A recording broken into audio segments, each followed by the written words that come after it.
4월 10일 목요일 새벽 하나님 앞에 예배드리겠습니다. 좋으신 우리 주 하나님, 오늘도 우리가 주의 은혜를 사모하는 마음으로 이 새벽에 달려나왔습니다. 주님 은혜를 베풀어 주옵시고 하나님으로 인하여 충만한 그러한 삶이 되어지도록 은혜 베풀어 주옵소서. 예수님 이름으로 기도드리옵나이다. 아멘. 우리 사도신경 고백드립니다. 전능하사 천지를 만드신 하나님 아버지를 내가 믿사오며 그 외아들 우리 주 예수 그리스도를 믿사오니 이는 성령으로 잉태하사 동정녀 마리아에게 나시고 본디오 빌라도에게 고난을 받으사 십자가에 못 박혀 죽으시고 장사한 지 사흘 만에 죽은 자 가운데서 다시 살아나시며 하늘에 오르사 전능하신 하나님 우편에 앉아 계시다가 저래로서 산자와 죽은 자를 심판하러 오시리라. 성령을 믿사오며 거룩한 공예와 성도가 서로 교통하는 것과 죄를 사하여 주시는 것과 몸이 다시 사는 것과 영원히 사는 것을 믿사옵나이다. 아멘. 자, 우리 찬송가 295장 함께 찬송하겠습니다. 큰 죄에 빠진 나를 주 예수 건지사 그 크신 품에 다시 품으신 그 은혜는 저 바다보다 깊다. 함께 찬송합니다. 큰 죄에 빠진 나를 주 예수 건지사 그 넓은 품에 다시 품으신 은혜니 저 바다보다 깊고 저 하늘보다 높다.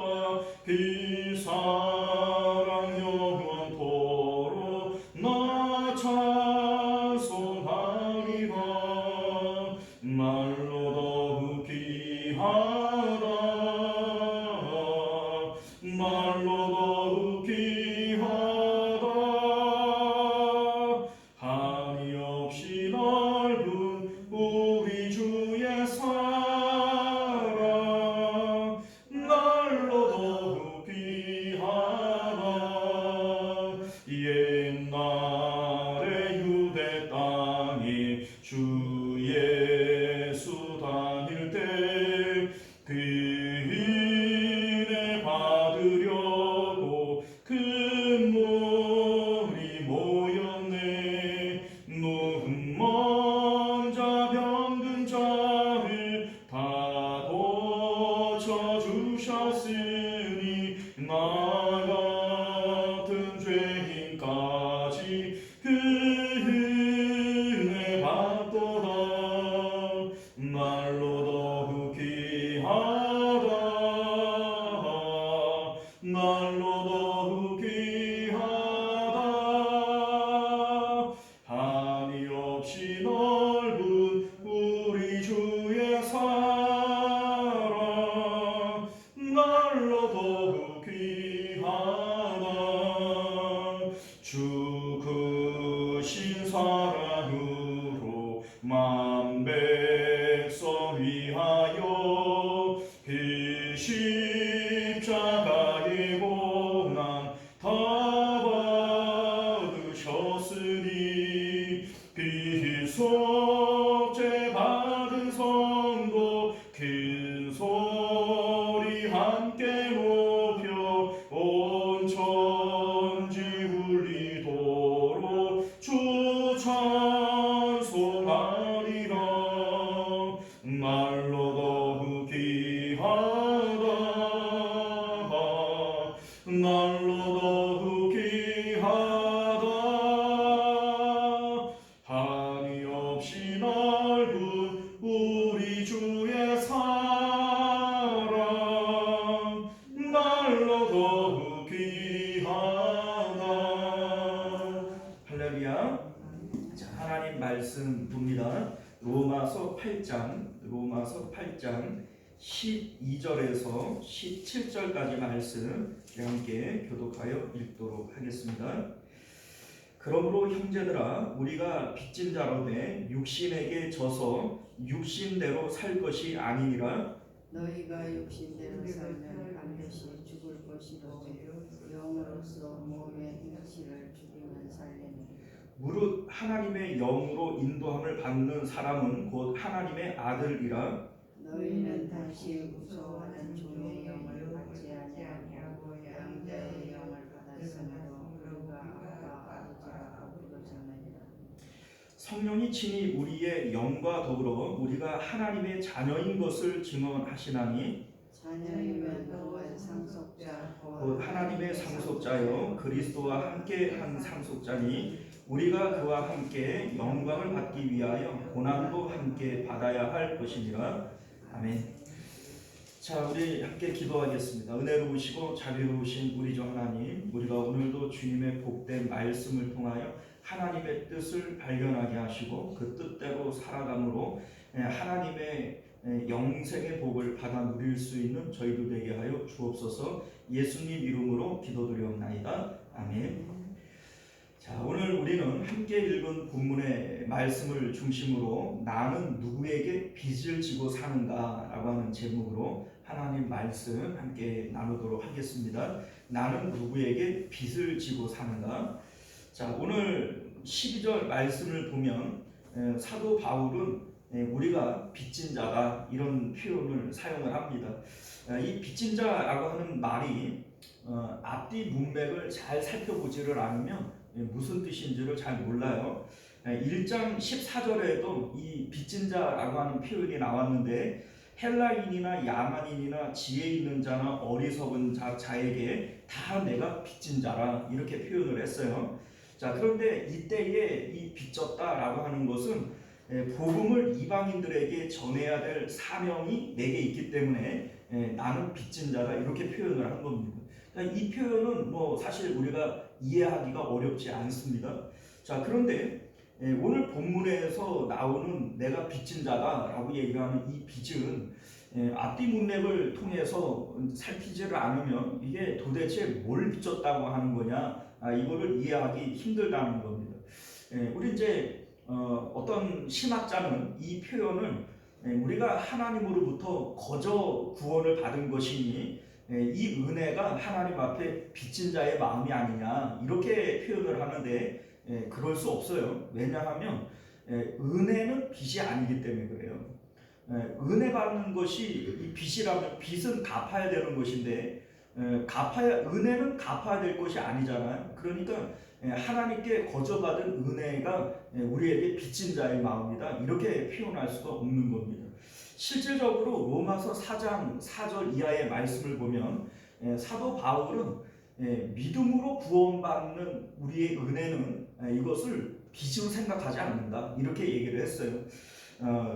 은혜로 여겨지지 아니하고 빚으로 여겨지거니와 이렇게 표현을 하는데 은혜는 빚으로 여기지 않는다 이런 표현이 되어지는 겁니다. 또한 우리 14절 말씀을 보면 우리를 아들들이다 이렇게 표현을 하잖아요. 하나님이 우리의 아버지시고 우리가 하나님의 자녀인데 자녀들이 아버지에게 받는 은혜를 빚이라고 여기나요?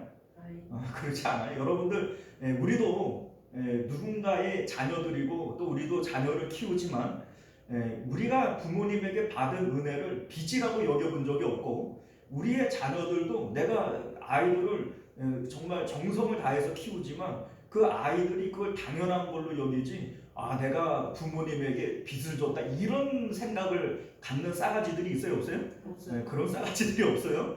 자, 그러니까 여기서 말하는 이 빚은 하나님의 은혜에 대한 빚진 마음이다 이렇게 해석할 수가 없다라고 하는 겁니다.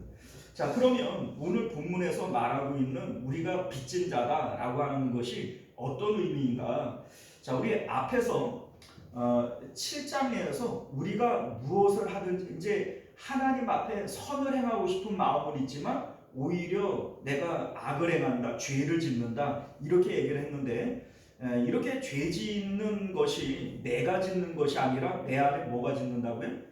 죄가 행하는 것이다 이렇게 7장 20절에서 말씀을 했던 겁니다. 만일 내가 원하지 아니하는 그것을 하면 이를 행하는 자는 내가 아니요 내 속에 거하는 죄니라 이렇게 말씀했어요. 자, 그러니까 내가 행하는 그것이 나로부터 비롯된 거예요? 아니면 죄로부터 비롯된 거예요? 죄로부터 비롯된 거예요. 이것을 바로 죄에게 빚진 것이다 이렇게 표현합니다. 자, 무슨 얘기냐면 내 행위가 죄로부터 빌려온 것이죠. 내 행위는 내 것이가 아니라 죄로부터 빌려와서 행하는 거예요. 그러니까 이 죄로부터 빌려온 것이니까 이게 빚이라는 얘기입니다. 또한 우리가 8장에서 성령으로 행하는 이것도 역시 마찬가지예요. 내 마음을 하나님께 드리고 하나님으로부터 성령이 내 마음에 들어오셔서 성령이 내 삶을 인도해 나가는 거예요. 이때에 내가 행하는 것은 내가 행하는 거예요. 내 안에 계시는 하나님이 행하시는 거예요.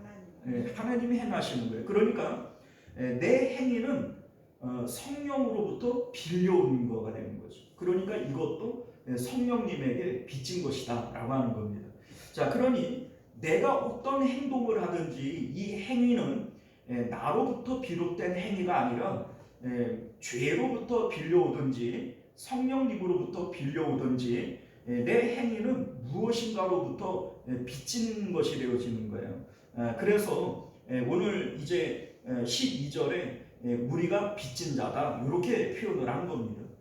자, 이 빚진 자라고 하는 거 이해하기가 사실은 쉽지 않죠. 그런데 사도 바울이 왜 굳이 빚진 자라고 하는 표현을 썼던 걸까?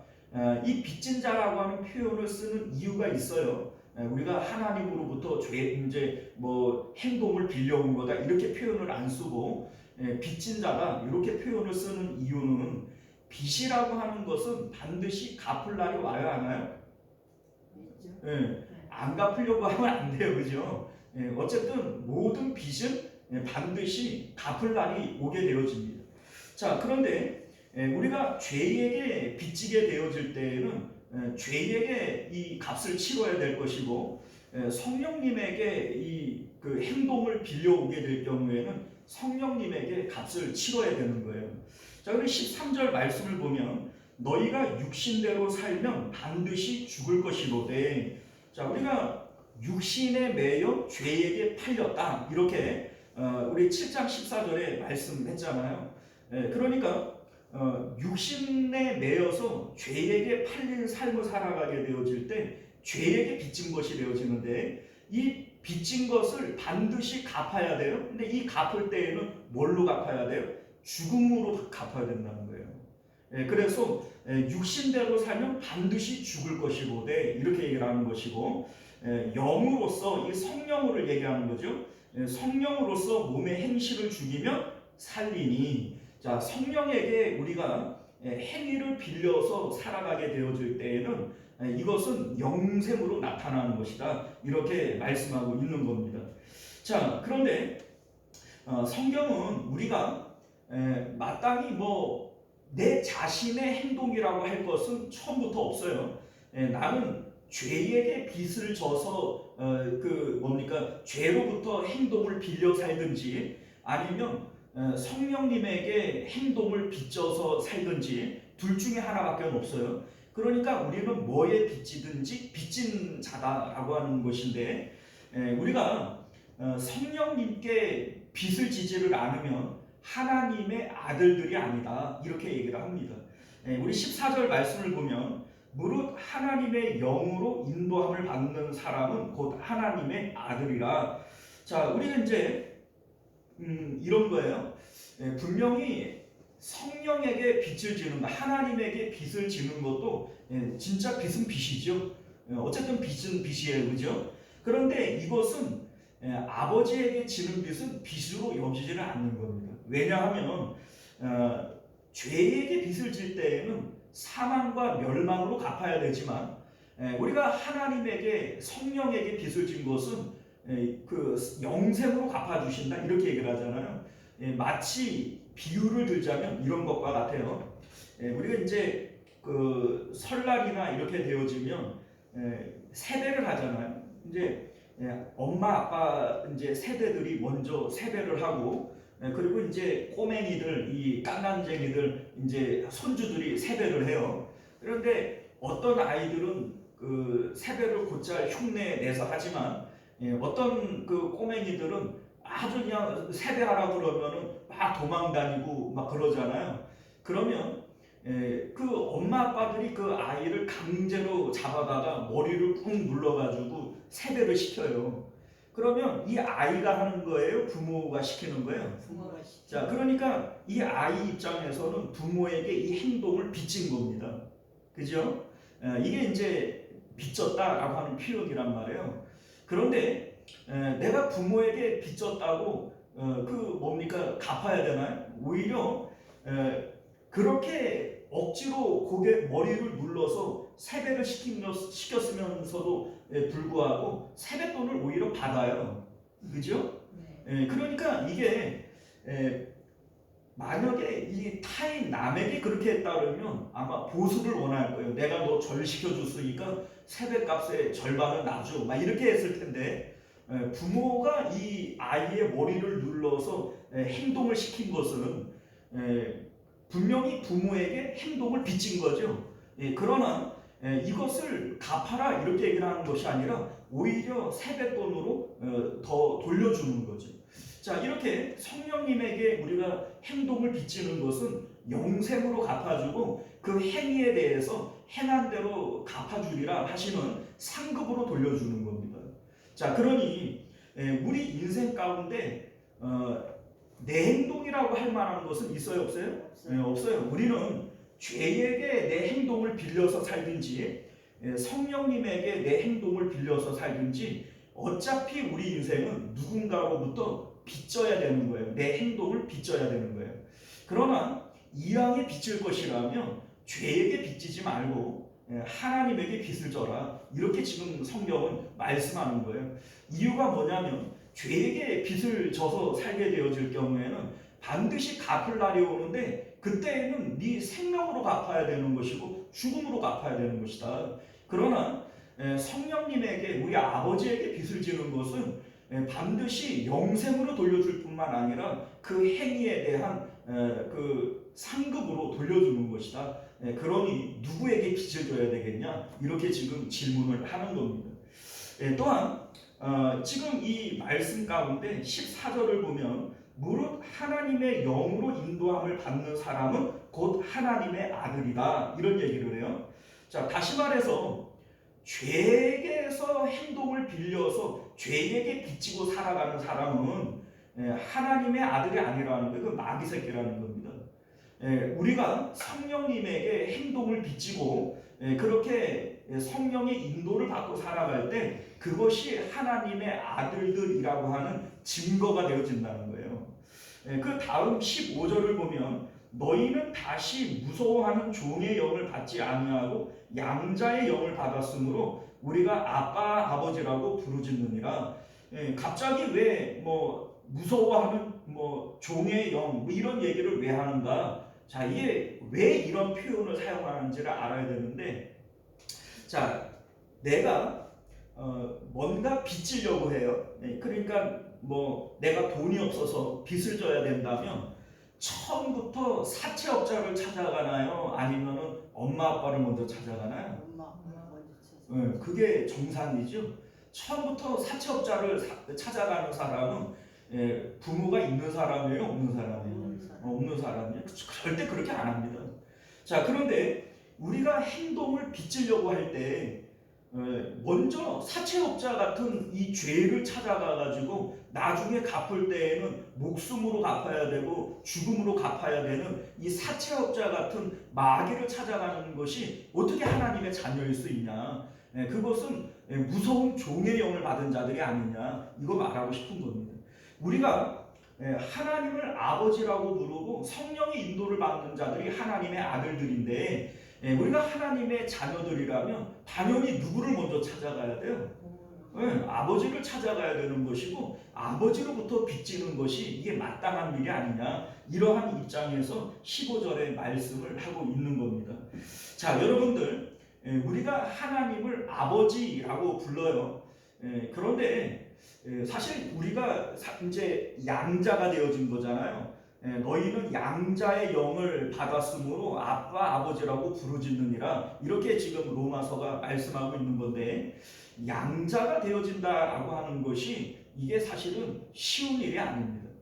왜 쉬운 일이 아니냐면 제가 예전에 공주에서 사역을 할 때 우리 이제 신모 집사님, 홍모 집사님, 뭐 제가 이 방송으로 나가기 때문에 이름은 안 밝혀요.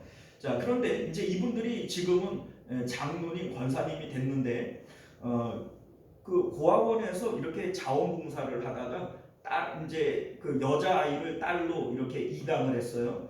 이제 아들만 있는 집이기 때문에 이제 딸을 하나 이렇게 입양을 한 거예요. 그래서 이제 교회에서 소개를 시키고 뭐 이렇게 같이 예배를 이제 곧잘 드렸어요. 그런데 어느 날 보니까는 이제 그 아이가 안 보이는 거예요. 그래서 제가 물어봤어요. 그 아이는 요새 안 보이는데 어떻게 된 거냐 이랬더니 다시 고아원으로 돌려보냈대요. 이유가 뭐냐니까 적응을 못해서 그래서 돌려보냈다는 겁니다. 자, 우리 이제 얘기를 들어보니까 그렇게 이담을 했다가 적응을 못해서 다시 고아원으로 돌려보내는 사례가 상당히 많이 있대요. 그러니까 우리가 생각할 때에는 뭐 고아원에서 입양하면 다 잘 먹고 잘 사는가 보다 이렇게 생각을 하지만 생각보다 적응을 못해서 원래 이 고아원으로 돌려보내는 경우들이 상당수 많이 있답니다. 자, 그런데 이 아이 같은 경우에는 그 뭡니까? 그 눈치를 그렇게 많이 본대요. 눈치를 많이 보면서 거짓말을 이렇게 많이 하더랍니다. 그리고 이제 그 거짓말 때문에 가족들끼리 서로 싸우기도 하고 뭐 이런 분란이 일어나고 이렇게 하면서 결국은 돌려보낸 거예요. 그런데 왜 그런 이제 문제가 생겼나 이렇게 보면 이 아이 입장에서는 입으로는 아빠, 엄마 이렇게 부르지만 마음으로는 아빠, 엄마라고 믿어지지를 않는 거예요. 그러니까 자기에 대한 보호 본능으로 방어 기제로서 거짓말을 하는 겁니다.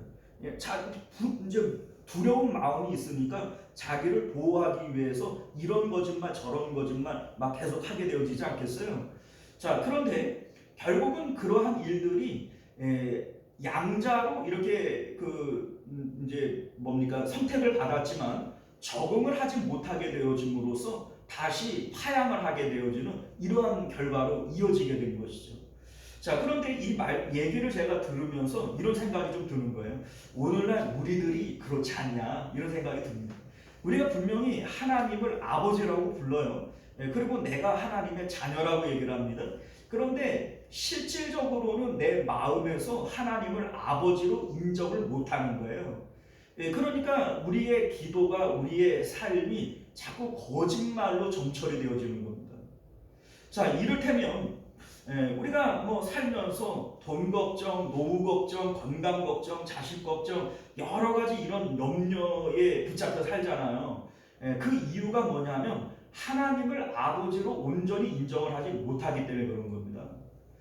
이를테면 예수님께서는 뭐 새들도 둥지가 있고 여우도 굴이 있지만 인자는 머리 둘 곳이 없다 이런 표현을 쓰셨지만 예수님께서는 뭐 그러한 것들 때문에 가난이나 뭐 집 없는 문제 때문에 고민했던 흔적이 전혀 없어요.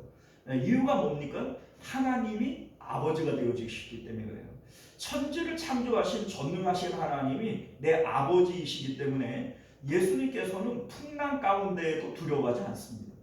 오히려 그 가운데 평안히 잠을 주무실 수 있는 것이죠. 바울과 실라도 매를 맞고 억울한 일을 당하고 감옥에 갇혔을 때라도 그곳에서 기뻐하고 찬송할 수 있었던 이유는 하나님이 나의 아버지라고 하는 것을 강하게 믿고 있기 때문에 그래요. 우리 하나님은 전지전능하시고 이 모든 상황을 하나님은 알고 계실 뿐만 아니라 하나님 모르게 이런 일들이 일어나는 것이 아니기 때문에 하나님의 뜻 안에 있는 나는 고민할 것이 없다라고 하는 것이 이들의 마음 상태였던 것이죠. 우리 베드로가 내일 죽을 상황 가운데에도 감옥 안에서 잠을 잘 수 있었던 이유가 바로 거기에 있는 겁니다.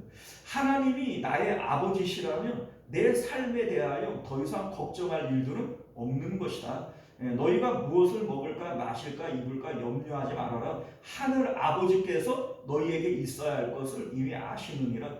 우리가 입으로만 하나님을 아버지라고 여길 것이 아니라 정말로 하나님을 아버지로 믿고 있다면 성경에 나오는 이러한 일들이 그냥 성경 속에서만 있는 일들이 아니라 내 마음 가운데에서도 믿어져야만 되는 것이죠. 이게 진짜 자녀 아니겠어요? 그런데 사실 오늘날 우리들은 입으로는 하나님을 아버지라고 부르는 양자가 되었음에도 불구하고 실질적으로는 하나님을 믿지 못하는 그런 마음으로 살고 있는 듯한 생각이 든다라고 하는 겁니다. 그러다가 파양당하겠어요, 그죠? 자, 오늘 이 본문도 역시 마찬가지예요.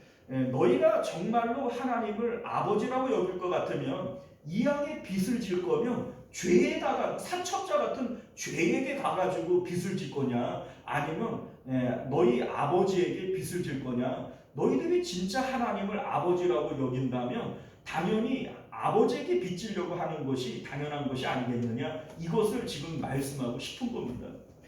자, 여러분들, 예수님께서 친히 이 일에 대해서 증명을 해 보이셨어요. 예수님이 하나님의 아들이시고, 그리고 예수님은 단 한 번도 죄에게 자기 그 행위를 빚지신 적이 없어요. 우리 예수님은 언제나 내가 하나님으로부터 이 행동을 빚져서 가져온 것이다, 이렇게 말씀하셨다는 겁니다. 요한복음 8장 19절을 보면 아들이 아버지께서 하시는 일을 보지 않고는 아무것도 스스로 할 수 없나니 아버지께서 행하시는 그것을 아들도 그와 같이 행하느니라. 자, 아버지에게서 보고 그 본 것을 그대로 가져다가 이 행위를 하는 거예요. 그러니까 이 행위는 누구에게 빚진 거예요? 아버지에게 빚진 거예요. 예수님은 그렇게 사셨다는 겁니다. 요한복음 8장 28절에도 내가 스스로 아무것도 하지 아니하고 오직 아버지께서 가르치신 대로 이런 것을 말하는 줄도 알리라. 아버지께서 하신 그것을 그대로 가져다 쓴다, 이런 얘기를 하셨어요. 요한복음 14장 11절을 보게 되어지면 내가 아버지 안에 거하고 아버지께서 내 안에 계심을 믿어라. 그렇지 못하겠거든 행하는 그 일로 말미암아 나를 믿어라. 예수님의 행위가 누구에게서 빌려온 거예요? 하나님께서 빌려온 거예요. 그러니 내 행위를 보고 하나님을 기억을 해내라, 이렇게 말씀하시는 것이죠. 자, 그러면 우리는 이런 생각을 가질 수 있어요. 그건 예수님이니까 그런 거지. 우리는 아니고 예수님이니까 그런 거지. 그렇지 않습니다. 요한복음 1장 12절 말씀을 보면 영접하는 자 곧 그 이름을 믿는 자에게는 하나님의 자녀가 되는 권세를 주셨다, 이런 말씀을 해요. 자, 그러니까 우리도 예수님을 믿고 하나님의 자녀가 되어졌어요. 그러면 예수님이 행하신, 아들로서 예수님이 행하신 그 일들을 우리도 해야 돼요, 안 해야 돼요? 해야 되는 게 맞아요. 그러니 예수님이니까 그렇게 한 것이 아니라 예수님을 믿는 우리도 그렇게 해야 되는 겁니다. 우리는 행위를 누구에게서 빌려와야 되느냐? 죄에게 빌려오는 것이 아니라 하나님에게서 이 행위를 빌려와야 되는 것이다, 이 말씀을 하고 있는 것입니다. 자, 우리 16절 말씀을 보면요, 성령이 친히 우리의 영과 더불어 우리가 하나님의 자녀인 것을 증언하신다, 이런 말씀을 해요. 자, 이게 무슨 얘기냐면 내가 성령으로부터 행위를 빚져서 살지를 않으면 내가 하나님의 자녀가 아니라는 거예요. 이걸 14절에서 얘기를 했고, 내가 성령으로부터 행위를 빚져서 생활을 하게 되어질 때 이 성령이 친히 내가 하나님의 자녀인 것을 증명해 주는 것이다, 이런 말씀을 하시는 겁니다. 자, 그러니까 지금 내 행위가 육체를 따라서 죄에게 빌려온 행위를 하고 있다면 내가 하나님의 자녀라고 얘기할 수 있느냐? 그렇지 못하다는 거예요. 그 성령이 그건 증명하는 게 아니니까. 입으로는 내가 하나님을 아버지라고 부르고 또 그 입으로는 내가 구원받았다라고 얘기를 하지만 실질적으로는 구원받은 하나님의 자녀로서의 그 증명할 것이 아무것도 없는 거예요. 아무것도 없는 거예요. 실질적으로 행위라고 하는 것으로 증명이 되어져야 되는데 그 구원에 확증할 수 있는 증거가 아무것도 없다, 지금 이걸 얘기하고 싶은 겁니다. 자, 이것을 우리가 조금 더 구체적으로 한번 얘기를 해볼게요. 예를 들어보자면 이렇게 우리가 볼 수 있어요. 우리 이제 견물생심, 이런 말이 있잖아요. 무엇을 볼 때 내 마음에 욕심이 생기는 거예요. 자, 이를테면 이렇게 TV를 보다가 보니까 누가 이렇게 막 짜장면을 먹는 게 나와요. 그러면 나도 모르게 군침이 돌면서 옆에 있는 이제 집사람한테 야 우리도 짜장면 먹자. 이래가지고서는 짜장면을 먹을 수 있잖아요. 그런데 이게 바로 죄에게 빚을 지는 것이다 이 얘기입니다. 자, 왜냐하면 육신을 따라서 지금 뭡니까 육체의 소욕으로서 짜장면을 먹고 싶잖아요. 이때 짜장면을 먹는 것은 이 세상에 80억 인구면 80억 인구가 다 그렇게 살아요. 그것은 예수님을 믿지 않는 사람들도 다 그렇게 사는 거예요. 그런데 이때에 우리는 어떻게 성령의 인도하심을 받을 수 있느냐, 성령으로부터 행위를 빚져서 살 수가 있느냐. 먼저 내 마음 가운데 짜장면에 대한 이 식욕을 십자가에서 죽이는 겁니다. 짜장면 먹고 싶은 이 육체의 소욕은 그 십자가에서 우리 주님과 함께 죽었어라고 기도를 하는 거예요. 그리고 하나님으로 마음을 충만하게 해서 하나님의 목소리, 하나님의 뜻을 듣고자 하는 겁니다. 자, 이때에 성령님께서 우리 마음 가운데 성령의 생각을 심어줄 수 있어요. 이를테면은 야 짜장면 먹지 마. 그거 뭐 몸에도 안 좋은 걸 뭘 먹으려고 그래. 이렇게 하나님께서 말씀하실 수도 있고 야 냉장고에 가면 수박 있어. 그거나 갖다 먹어. 성령님께서 그렇게 말씀하실 수도 있고 야 너 그렇게 그거 먹고 싶냐? 가서 시켜 먹어. 라고 명령하실 수도 있어요. 자, 똑같이 내가 짜장면을 먹는다고 할지라도 내가 TV를 보고 야 맛있겠네 이래서 짜장면을 먹으면 이거는 누구에게 빚을 지는 거예요? 죄에게 빚을 지는 거예요. 그런데 이 행위 앞에서 먼저 십자가를 통하여 내 육체의 소욕을 죽이고 하나님의 뜻을 생각을 하는 거예요. 그리고 하나님으로부터 행위를 받아서 행동하게 되어질 때 똑같이 짜장면을 먹는 것으로 나왔지만 하나는 죄에게 값을 치르는 것이고 하나는 성령님에게 값을 치르는 거라는 겁니다. 자, 이해 가셨어요? 자, 그러니까 이 행위 자체가 뭐 거룩하게 내가 뭐 주님을 위해서 복음을 전하고 이것만이 성령을 통하여 하는 행위가 아니라는 겁니다. 우리 삶 가운데 모든 행위, 크고 작은 모든 일들이 죄로부터 나오는 행위가 있고 성령님으로부터 나오는 행위가 있다라는 거예요. 뭐 또 이렇게 설명을 할 수도 있을 것 같아요.